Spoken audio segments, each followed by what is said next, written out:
બધું હું જ વતાડ્યું છે. કોક એમ કે હું કરો પેલા ભૂમાં ભરો એવું હું માતા જ ભાળતી નહીં છે. હું કરો ને હું જ ભરો. ભાઈ આ બુન દીકરીને પૂછો, ભુવાજી રહોડાની અંદર રમેશભાઈ જુઓ ને તો બધી વસ્તુ નોખી નોખી પડી હોય.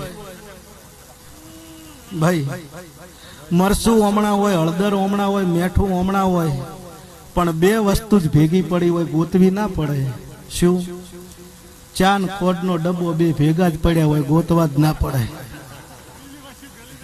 પીળી હોય અને તમે સ્વભાવ જુઓ, ચાનો સ્વભાવ કડવો છે અને ખોડનો સ્વભાવ મીઠો છે, પણ એ બે ભેળા થઈ જાય તો ભલભલાની ઊંઘ ઉડાડી ન દીધું મારું નામ માતા ના કહેવાય. ભાઈ તે ભેળા રહેવાની મજા છે રબારીઓ. હું માતા એવું કઉ છું, ભયાના ભય થઈને રહેજો, કોદાળો રહોડે રાડ નહીં પડે.